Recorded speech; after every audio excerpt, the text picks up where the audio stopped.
నమస్తే, welcome to our channel. ఈ రోజు మనతో పాటు ముఖ్య అతిథిగా ఉన్నవారు ఎవరు అనుకుంటున్నారా? శివరుద్ర స్వామి గారు ఉన్నారు. అయితే అందరికీ తెలిసిన విషయమే, ఇప్పుడు ముందస్తుగా వచ్చేది ఆషాఢ మాసం. ఆషాఢ మాసం అనగానే బోనాలు గుర్తుకొస్తాయి. మన తెలంగాణలో ముఖ్య పండుగ చెప్పొచ్చు. తెలంగాణ బోనాలు అని అంటేనే అసలుకి బోనాల ముందు నుంచే, ఇప్పుడు నెల రోజుల ముందు నుంచే ఎక్కడ చూసినా సంబరాలు మొదలైతేనే ఉంటాయి. అయితే మనతో పాటు అయితే శివరుద్ర స్వామి గారు ఉన్నారు. అయితే వారితో మాట్లాడి తెలుసుకుందాం ఏంటి అని అంటే ఆషాఢ మాస ప్రత్యేకత ఏంటి, బోనం అంటే ఏంటి, బోనం విశిష్టత గురించి కూడా వారి మాటల్లోనే విందాం. నమస్తే స్వామి. నమస్కారం అమ్మా. స్వామీజీ గారు, మనకి ఇంకా ముందు వస్తుంది ఆషాఢ మాసం. అసలు ఆషాఢ మాసంలోనే బోనాల పండుగ జరుపుకుంటాం మన తెలంగాణలో. అసలు ఇది తెలంగాణలో పెద్ద పండుగ అని కూడా చెప్పుకోవచ్చు మనం. అయితే బోనం ప్రత్యేకత ఏంటి, బోనం అంటే ఏంటో కొంచెం మాకు తెలుపగలరని అనుకుంటున్నాను.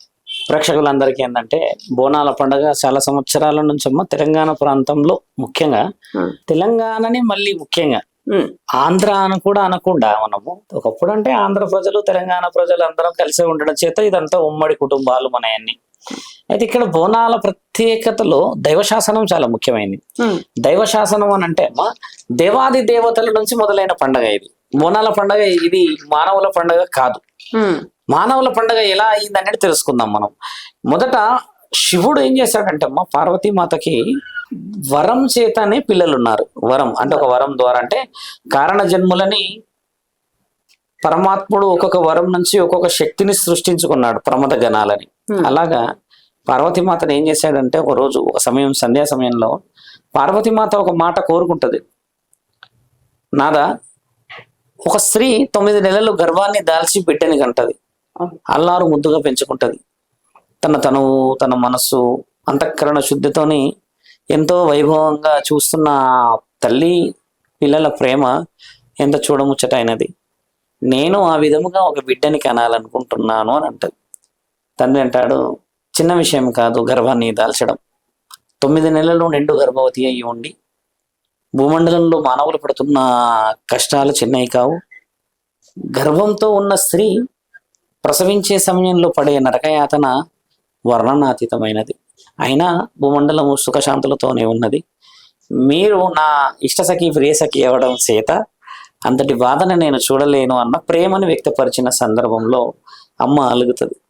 అలా ఎలా మీరు కాదంటారు, ముక్కంటి మీరు అనుకుంటే కాని పనా అని అంటే, తండ్రి ఏం చేస్తాడు, అమ్మ అలా ఉండడం ఇష్టం ఉండదు. గర్భం అంటే అమ్మ 9 నెలలు ఆ విధంగా చుట్టుపడి కొంతమంది ఉంటారు, భర్తలు భార్యలు ఎలా చూసుకుంటారు, కొంచెం ప్రేమతోనే. కాబట్టి అమ్మ చేసిన మారానికి తండ్రి తదాస్తు అంటాడు, ఇంకా నీ ఇష్టం అన్నట్టు అంటాడు.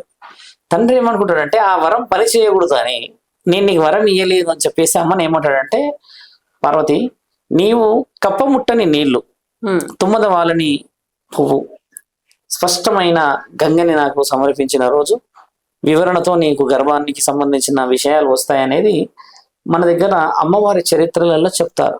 తెలంగాణలో చరిత్రలు చాలా బాగుంటాయి, దేవీ దేవతల గ్రామ దేవతల చరిత్రలు. అప్పుడు అమ్మ ఏం చేస్తుందంటే, భూమండలం అంతా వెతకడానికి తిరుగుతూ ఉంటుంది. తిరిగి అలసిపోతే అమ్మకి మాట ఇచ్చిన తర్వాత తండ్రి ఏం చేస్తాడంటే, నేను అమ్మకి మాట ఇవ్వలేదని చెప్పేసి ఈ నాలుక మీద రాసేసుకుంటాడు బీజాక్షరం. ఇది మనందరికీ తెలిసిన స్టోరీ. అప్పుడు అమ్మ ఏం చేస్తారు, 9 నెలలు తిరిగి ఆఖరికి అమ్మ బాధ భరించలేక తండ్రి ఏం చేస్తాడు, ఒకరోజు జంగమేయుడి రూపంలో వెళ్ళి అమ్మకి కనబడి, ఎంత పిచ్చిదాని అమ్మ నీవు, అది ఇది అని చెప్పి కొంచెం మాట్లాడి, ఈ విధంగా ఒక కొబ్బరి కాయ తీస్తే అందులో ఉన్న పువ్వు పవిత్రమైనది, అందులో ఉన్న గంగా పవిత్రమైనది, దీన్ని సృష్టించిన మహాముక్కంటి పవిత్రమైన వాడు, ఇదే ఆయన మీ నుంచి కోరిన నిజమైన పవిత్రమైన పండు, ఆ పండుకి చిహ్నం ఇది ముక్కంటిది. వెనకాల చీలిక తీస్తే 3 కన్నులు ఉంటాయి దానికి, మీరు గమనించండి. అది మహాముక్కంటి యొక్క వరప్రసాదం అనమాట.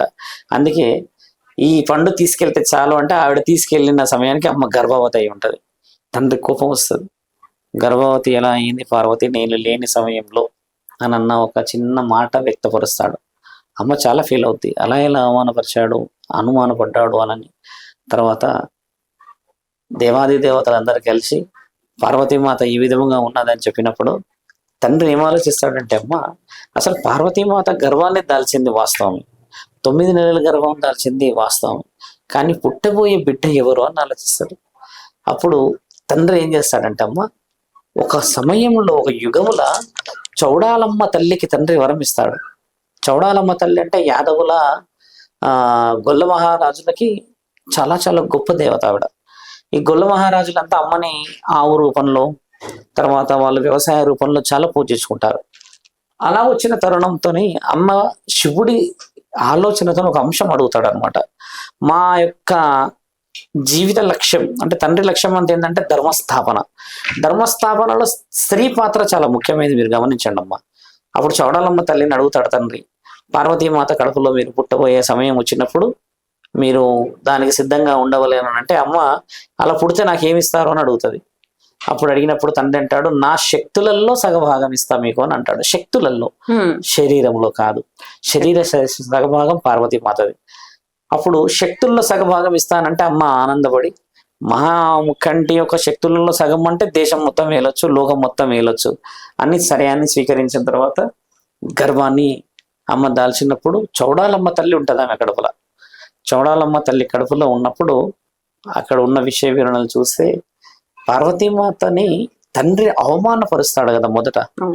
అప్పుడు ఏం జరుగుతుందంటే, అమ్మ నీవు అపవిత్రముగా గర్భాన్ని దాల్చావు కాబట్టి నేను నీకు అగ్ని పరీక్ష పెడతా, అందులో కాలేవా నీవు అధర్మం, కాలకపోతే నీవు ధర్మం అని అన్నప్పుడు అమ్మ సిద్ధమవుతుంది. అగ్నిదేవత దొరకదు, పారిపోతుందమ్మో అంతటి మహానీయురాలిగా మేము కాల్చేది అన్న పారిపోతే మూడో కన్ను తెరిచి తండ్రి కాలుస్తాడు. ఆ చితిని పేరుస్తారు. చితిని పేర్చిన తర్వాత ఏం జరుగుతుందంటే, అమ్మ చౌడాలమ్మ తల్లి లోపట గర్భంలో నుంచి అమ్మ చుట్టూరుగా పీన వేసుకుంటుంది. అంటే అమ్మ పుట్టే సమయం అది.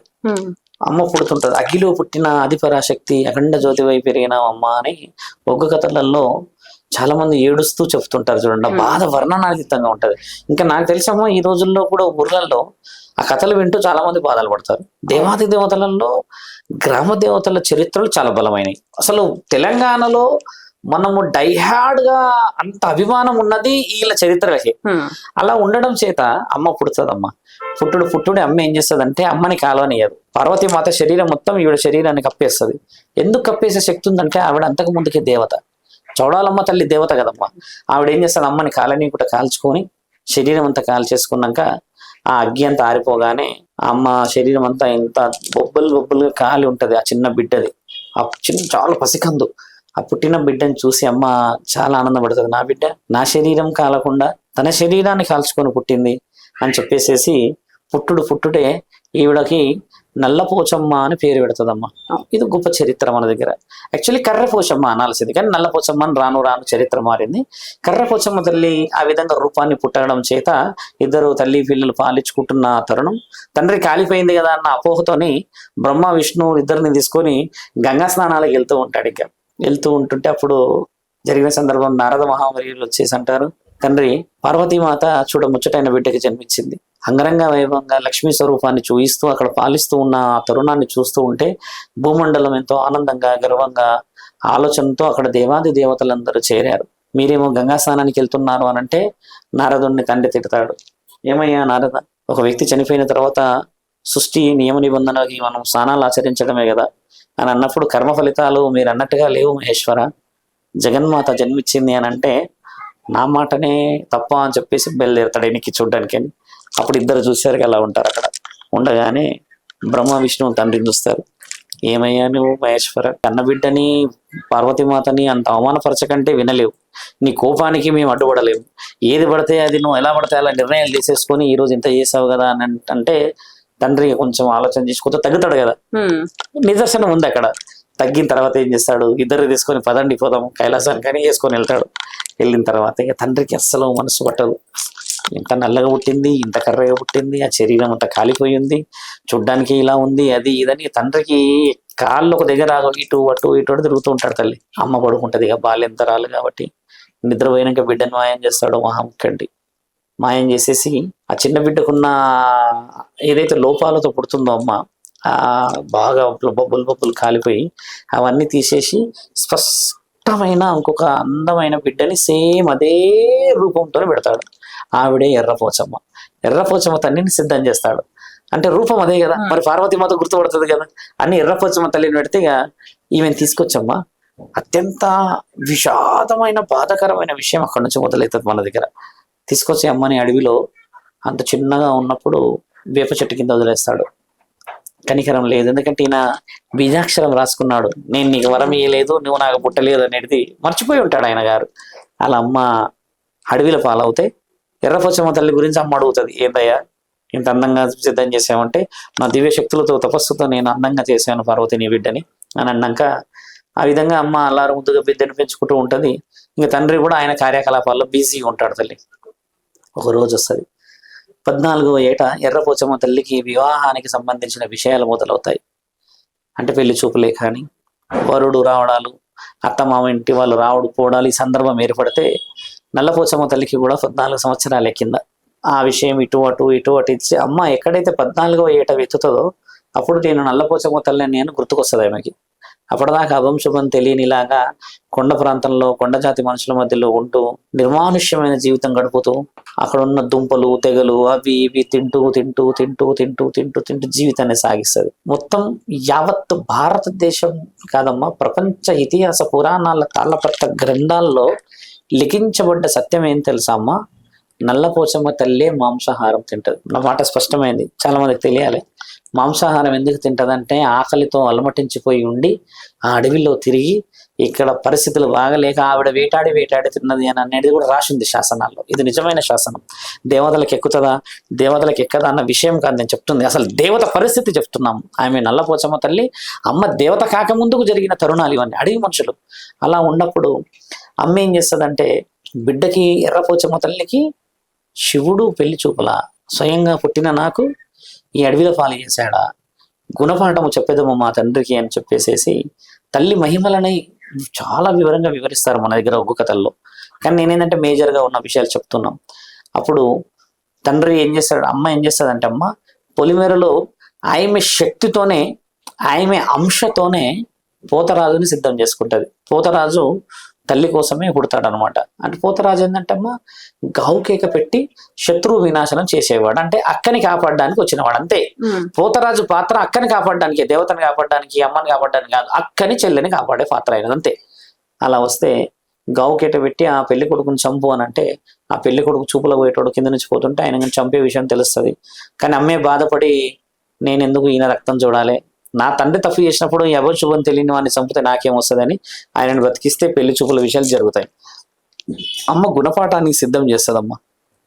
చేసి ఏం చేస్తుందంటే అక్కడ పెళ్లికి సిద్ధమవుతున్న కళ్యాణ మండపం కైలాసం అంతా ఆనందంగా ఎంతో కోలాహలంగా ఉన్న సందర్భంలో అమ్మ రూపం దాలుస్తుంది.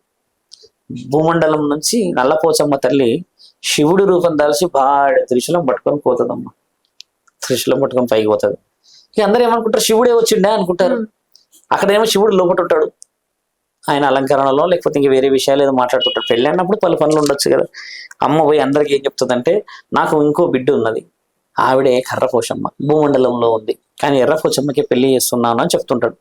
ఆ మాట ఈ మాట అందరు పాకుతుంది కదా, అరే శివుడు లోకానికి అధిపతి, ఆయన అలా చేయడం ఏంది ఇలా చేయడం ఏంది అన్న మాట రావడం చేత ఒక వ్యక్తి పోయి తండ్రికి చెప్తాడు లోపల, మీరు ఇక్కడ ఉన్నారు, మరి అక్కడ ఉన్నది ఎవరు, అక్కడ మీరే మీ బిడ్డని అపవిత్రం చేసుకొస్తున్నారు, ఇక్కడ మీరేమో మీ బిడ్డ పెళ్లికి కూర్చున్నారు, అసలు మీరెవరు అంటే నేను ఈడ కూర్చున్నాక వాడేవాడు రావడానికి అని చెప్పేసి ఊటిగా తండ్రి బయలుదేరతాడు బయటికి. చూశారు ఇద్దరు ఒకరిలో చూసుకుంటారు ఇలాగా, ఏంది నువ్వు అన్నిటికీ సహజంగా అయ్యేది కదా, శత్రుత్వం అంటే అలా ఉంటుంది కదా. నాలాగే ఉన్నావు అంటే నువ్వే నాలాగున్నావు అన్న గొడవ. వివరంగా అయినప్పుడు ఇలా అయితే కుదరదు, నువ్వు ఒకవేళ నిజమైన అయితే నాతో తలబడు అని అంటారు.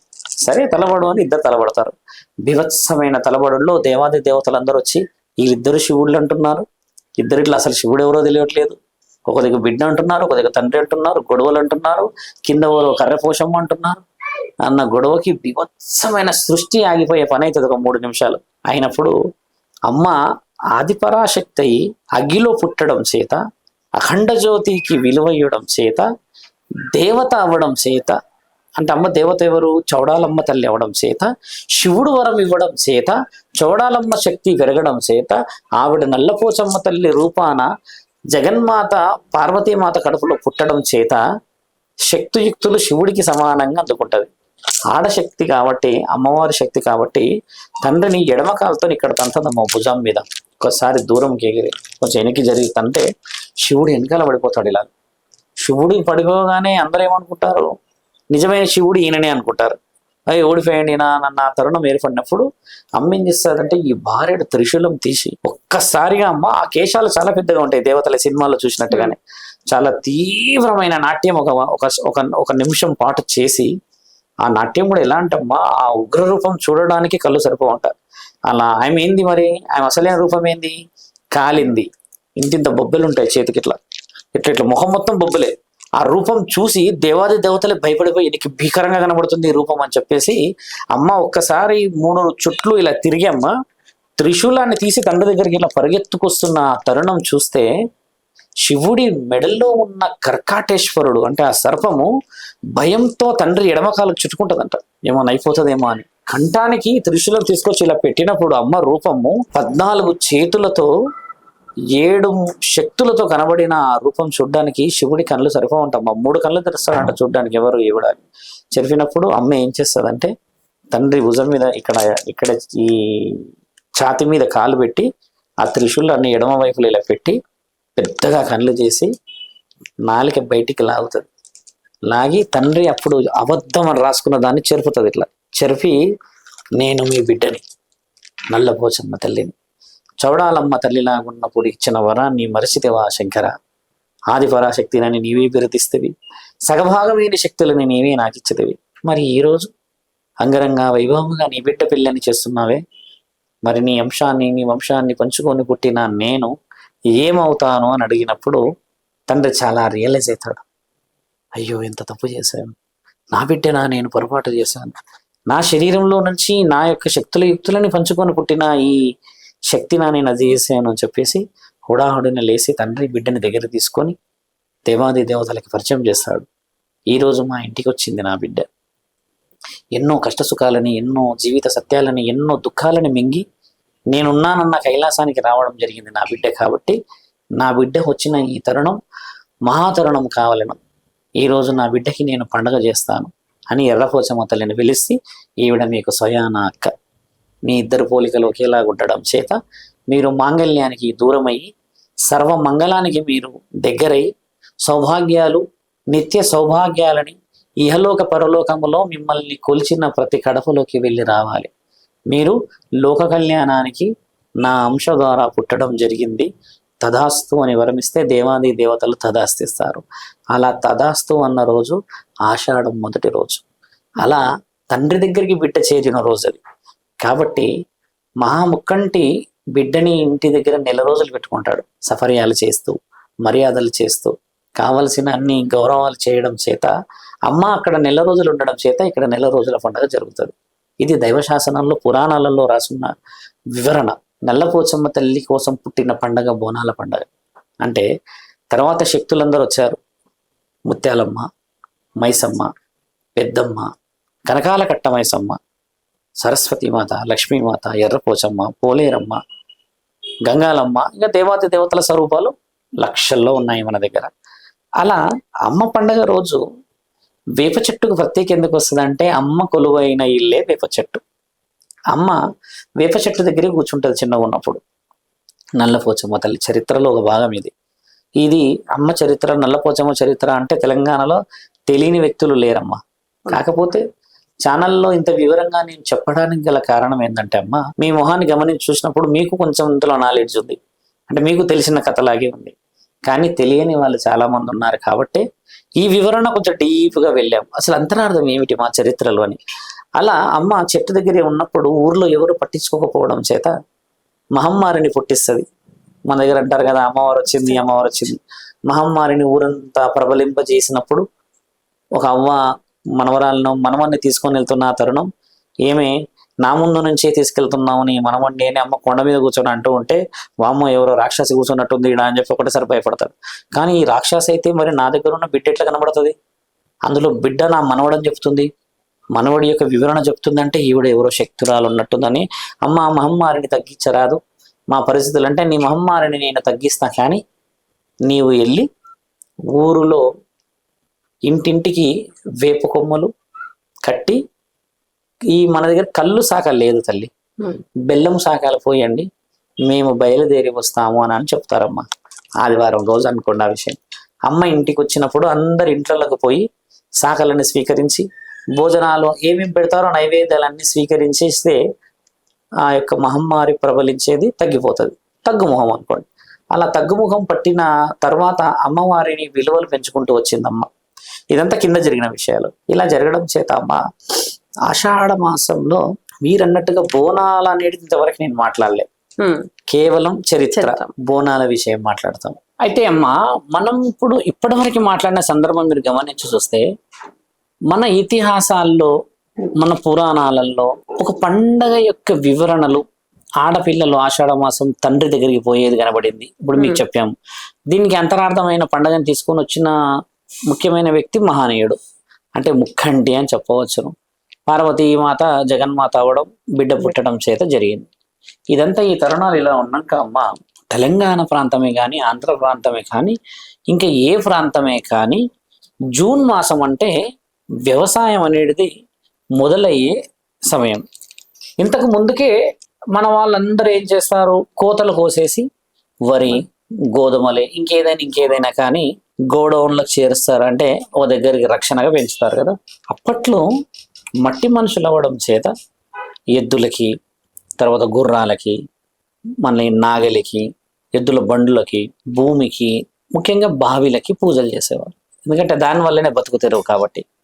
అలా ఉన్న తరుణంలో ఎవరికి పూజించాలి మరి? అసలు ఇప్పుడు దేవతలు అందరు దేవతలే, ఎవరికి పూజించాలి అని చెప్పినప్పుడు ఆ యొక్క గ్రామాల్లో గ్రామ దేవతలు ఉండేవాళ్ళు. వాళ్ళు ఇప్పట్లో మనుషులు కాదు, గ్రామ దేవతలు కూడా అమ్మ. అసలు గ్రామ దేవతల చరిత్ర తెలంగాణది అని చెప్తే కూడా నన్ను అడిగితే అసలు నమ్మశక్యమైన విషయాలు కావు తల్లి. గ్రామ దేవతల చరిత్ర ముమ్మాటికి తెలంగాణ ఆంధ్ర ప్రజలది. మిగతా దేవతలలో మిగతా రాష్ట్రాల్లో కూడా ఉన్నారు, కానీ మన దగ్గర జరగడానికి ప్రత్యేకమైనది ఏంటంటే గ్రామాల్లో దేవతలు పెద్ద మనిషి అవుతుంది కదా, ఆడపిల్లలు పెద్ద మనుషులు అయిన తర్వాత మహమ్మారి ప్రబలించేదంట ఒకప్పుడు. మహమ్మారి అని అంటే ఈ చెడుగాలులు, ఆత్మలు, ప్రేతాత్మలు, వీళ్ళంతా ఈ మెత్తటి శరీరం ఉన్న వాళ్ళకి, అంటే లైక్ బాలింతలు, మెరీ ఇమ్మెచ్యూర్గా పుట్టిన పిల్లలు, కొంచెం సైకలాజికల్గా ఉన్న వాళ్ళు, గర్భవతులు, ముఖ్యంగా బాల్యంతలు, ఈ చిన్న పిల్లలలో ఎలా చెప్పొచ్చు మెచ్యూరిటీ ఉన్న పిల్లలు అనుకోండి, ఇలాంటి వాళ్ళు ఎంబడి ఒక రకమైన మహమ్మారిలు పడతాయి. ఇప్పటికంట మనం డిష్ తీస్తాం ఊర్లలో, సహజంగా ఉండేది, హైదరాబాద్లో కూడా తీస్తున్నారు. అయితే ఇలాంటి మహమ్మారిలను కాపాడుకోవడానికి అని చెప్పేసేసి పెద్ద మనుషులు ఏం చేసేవాళ్ళు, అప్పట్లో దేవాది దేవతలని మన పొలిమేరలో పెట్టుకున్నారు. పొలిమేర దాటి రాకూడదు. ఒకప్పుడు పొలిమేర దాటినాకనే శ్మశాన వాటిక ఉండే అమ్మ. ముమ్మాటికి నేను చెప్తాను, శ్మశాన వాటిక ఊర్లో ఎప్పుడు లేదమ్మా. ఊరు చివరిలో కళ్ళు కొట్టము, ఆ వైన్ షాప్ కూడా ఊరు చివరే. ఈ రోజు ఎక్కడ వైన్ షాప్ ఉందో తెలియదు, ఎక్కడ మనుషులు తెలియదు, ఏడ గుడి ఉందో తెలియదు, ఎక్కడ ఏం పవిత్రమైన పనులు జరుగుతున్నాయో తెలియదు అని ఒకప్పుడైతే వివరణ మాత్రం వివరణగా ఉండేది. అలా ఉన్నప్పుడు ఏమయ్యేదంటే అమ్మా, ఎవరన్నా చెడు గాలి ఊర్లోకి రావాలి అని అంటే గ్రామ దేవతలు దాటి రావాలి. ముఖ్యమైనది పొలిమేర. పొలిమేరలో ఉన్న దేవత పేరు బొడ్డురాయి. బొడ్డురాయి అనేది అందరికి తెలుసు. బొడ్డు రాయి అంటే ఏంటి అసలు? బొడ్డు అంటే ఏమిటి అసలు? తెలంగాణ ప్రజలే కానీ ఆంధ్ర ప్రజలే కానీ ఎవరైనా తెలుసుకోవాల్సింది అంటే బొడ్డు రాయి అని అంటే బ్రహ్మ, బొడ్డు రాయి అని అంటే విష్ణు, బొడ్డు రాయి అంటే పరమేశ్వరుడు. బొడ్డు రాయి అంటే వివరంగా చూడండి, అది శివలింగాకారంలో ఉంటది కానీ శివలింగం కాదు. దానికి మలుపులు ఉంటాయి మధ్యలో, బ్రహ్మసూత్రంలా కానీ బ్రహ్మ కాదు. కింద వచ్చేసి 4 ప్రతికలు ఉంటాయి కానీ విష్ణువు కాదు. బొడ్డు రాయి అని అంటే ఊరికి నడి బొడ్డులో ఉన్న ఒక ప్రమద గణాల శక్తులకి కొలువై ఉన్న ఒక స్థలం, ఒక శక్తిని మనము ఒక దగ్గర నిక్షిప్తం చేయడానికని నిర్ణయించిన మా స్థలం. బొడ్డురాయి ఎలా ఉంటది? మళ్ళీ ఇంత పెద్ద బొడ్డురాయి చూసాం మనం, ఇంత చిన్న బొడ్డురాయి చూసాం. బోనాలలో అంతరార్థం చెప్తున్నాం మీకు. ఆ బొడ్డురాయి వ్యవస్థ అనేటిదమ్మా చాలా చిన్నగా మొదలైంది. అక్కడే బోనాలు అయ్యేటి, ఎందుకంటే ఊరికి నడిబొడ్డు కాబట్టి అక్కడ నుంచి గ్రామ దేవతల విషయాలు అయ్యేది. ఇప్పుడు గ్రామ దేవతలు ఊర్లోకి మహమ్మారులు రాకుండా ఆపాలి అని అంటే ఈ ఆషాఢ మాసానికి సంబంధం ఏముంది? మహమ్మారి ఎప్పుడైనా రావచ్చును, కానీ ఆషాఢ మాసంలోనే ఎందుకు రావాలి కదమ్మా? అమ్మవారు కూడా ఆషాఢ మాసంలో పొలిమేర దాటుతుంది. ఏడికి పోతుందమ్మా? చరిత్రలో చెప్పాను కదా, శివుడు తండ్రి దగ్గరికి పోయింది అన్నాడు. కాబట్టి ఈ మహమ్మారిలో ఈ జూన్ నుంచి కరెక్ట్గా 25 నుంచి మళ్ళీ 25 రోజులు, అంటే కరెక్ట్గా అమ్మ ఒక అమావాస్య నుంచి ఇంకొక అమావాస్య వరకు 29 రోజులు దేవాది దేవతలు కూడా పొలిమేరలు దాటుతారని రాక్షసుల వ్యూహం. కాబట్టి అమ్మకి గౌరవంగా అమ్మని ఫోన్ ఇవ్వకుండా, లేకపోతే అమ్మ ఇక్కడే ఉండాలనో, లేకపోతే అమ్మకి గౌరవం ఇవ్వాలనో, లేకపోతే అమ్మకి మన ఇంటి బిడ్డ మన దగ్గర చూసుకోవాలన్నది మన పెద్దలు రచించిన వ్యూహం. అది అమ్మ అలా అని వెళ్ళిపోలేదు ఎక్కడికి, పోయింది ఒకటేసారి. కానీ రాను రాను రాను రాను రాను రాను ఇన్ని వ్యత్యాసాలలో చేంజెస్ రావడం చేత అమ్మకి గౌరవంగా పంట పొలాలు కాపాడే దేవత ఆవిడే కాబట్టి, వ్యవసాయాన్ని కాపాడేది ఆవిడే కాబట్టి నైవేద్యం సమర్పించేవాళ్ళు అమ్మకి. దద్దోజనాలు, పులిహోరాలు, కోళ్ళు, ఇంకేదైనా సమర్పించేవాళ్ళు. ఇన్ని సమర్పించినప్పుడు అసలు బోనం అనేది ఈ విధంగా నెత్తి మీదకి ఎలా వచ్చింది? అసలు బోనం నెత్తి మీద లేనే లేదు మన దగ్గర.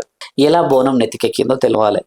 అమ్మకి అన్ని స్వీకరిస్తే అమ్మవారు బొడ్రాయి దగ్గర కానీ, గ్రామదేవత గుడిలో కానీ, పొలిమేరలో ఉన్న గుడి దగ్గరనే స్వీకరించేవి.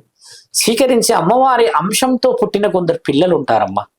కొందరు ఉంటారు చూడండి, తరతరాలుగా వాళ్ళే ఆ వంశంలో ఆ అమ్మవారి గురించి చెప్తూ ఉంటారు.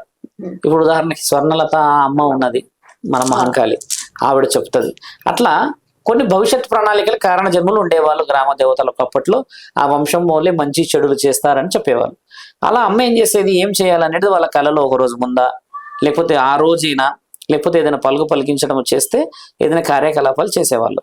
ఇలా చేస్తున్నప్పుడు ఏమైందంటే అమ్మ ఒక సందర్భం ఏర్పడినప్పుడు గ్రామాల్లో ఉన్న వాళ్ళందరూ అమ్మకి నైవేద్యం సమర్పిస్తే ఒక బిడ్డ మాత్రం నైవేద్యం సమర్పించలేకపోయిందంట. ఒక సౌభాగ్యవతి అమ్మ ఏం చేసింది, అదేంది అందరూ సమర్పించినప్పుడు ఈవిడ సమర్పించకపోవడానికి గల కారణం ఏందని ఆ అమ్మని అడిగితే, నా దగ్గర ఉన్నాయే నూకలు, నా దగ్గర ఉన్నదే ఈ నెల, అంటే ఇప్పుడు సంబరంలో చింతపండు తింటాం కదా, చింతపండు దింపాము మేము, అది ఒకటే ఉంది, చింతపులుసు తింటాను, ఆ నూకలు వండుకొని తింటాను, మా బ్రతుకు అంతే.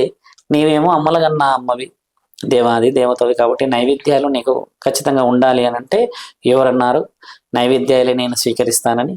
నీ ఇంట్లో ఉన్న ఆ పచ్చి పులుసుతో చేసిన ఆ నైవేద్యమే మహా నైవేద్యము కదా.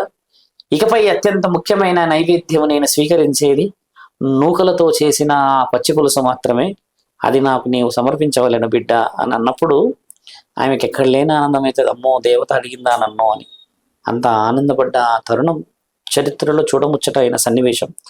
ఆమె ఆ నూకలు ఉడకబెట్టి ఆ కుండలో, ఒకప్పుడు కుండల్లో ఉడకబెట్టేసేసి ఆ పచ్చి పులుసు అంతా తీసి ఇలా పట్టేసేసి అందులో పచ్చి వేసేసి, కుండ కదా పచ్చి పులుసు అంటే చల్లగా చేస్తాము, అది వేరు విషయం. ఆ అన్నం అందులో నూకలు ఉడకడం చేత పచ్చి పులుసు ఇలా ఇలా అని అందులో వేయడం చేత ఒక్కసారిగా ఆ కుండని నడుము మీద పెట్టుకోలేకపోతుంది. ఎందుకంటే కుండ వేడిది కదమ్మా, కాబట్టి ఉపాయం ఆలోచిస్తుంది. అమ్మకు వేడివేడిగా పెట్టాలి. ఈవిడ హడావిడిగా వేడివేడిగా వండేసేసి పచ్చి పులుసు అందులో పోసేసి దాన్ని అక్కడే పక్కన అందరికీ కండవాళ్ళు ఉండేటి అప్పట్లో. ఆడవాళ్ళు కూడా కండవాళ్ళని నెత్తిలో పెట్టుకొని పోవడాలు చేయడాలు, సర్ది నెత్తిల్ని పోయేదిగా. అమ్మ ఏం చేసింది, ఒక్కసారి ఉపాయం చేసేసి ఆవిడ ఆ టవాలు తీసి పెట్టేసి నెత్తిలో పెట్టుకొని ఒకటే పరిగెత్తుడు. ఇంకా అమ్మవారికి కాబట్టి బొట్లు పెట్టేసుకొని ఉరికి పరిగెత్తేసేస్తే ఆ నైవేద్యాన్ని స్వీకరించిన తరుణం చూసి అమ్మ ఊరంతా అమ్మకి ఇష్టమైన భోజనం ఏమో ఇదని నిర్ణయించుకున్నారంట. ఎందుకంటే ఆ బిడ్డని బాధ పెట్టడం అమ్మకి ఇష్టం లేదు. అమ్మ మొదట అందులో నుంచి అది తీసి ఇలా తీసుకొని స్వీకరిస్తారంట. ఎంత కమ్మటి భోజనం, నిస్వార్థమైన ఈ యొక్క భోజనం. రాను రాను నాకు వన భోజనం కావాలను, రాను రాను ఇదే నాకు మొదట మీరన్నట్టుగా స్వీకరణ కావాలను అన్న తర్వాత అమ్మ అది రాను రాను రాను రాను ఆ వన భోజనం బోనమైంది.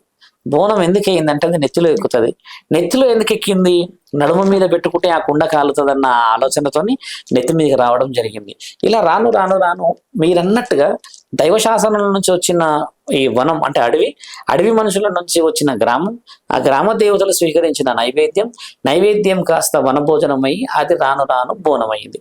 ఇది బోనం పుట్టుకకి కారణం. ఇప్పుడు పలు విధాలుగా మనం ఏం చేస్తున్నాం అంటే పెరుగు, పరమాన్నము, దాంట్లో ఇంకా కొన్ని కాజులు బీజులు కూడా వేస్తున్నారు మన వాళ్ళు, బాదాం పిస్తాలు వేస్తున్నారు. అమ్మ ఏ విధంగా స్వీకరిస్తుంది. ఆకుకూరలు వేస్తున్నారు, పచ్చకూర వండుతారు కొంతమంది నాటుకోడి నల్ల తెచ్చుకొస్తారు. ఏది వేసినా కూడా గ్రామ దేవత కాబట్టి అమ్మ స్వీకరణ. ఇంతవరకు విషయం ఉంటే మీరన్నట్టుగా బోనం పుట్టుక ఈ విధంగా జరిగిందమ్మా.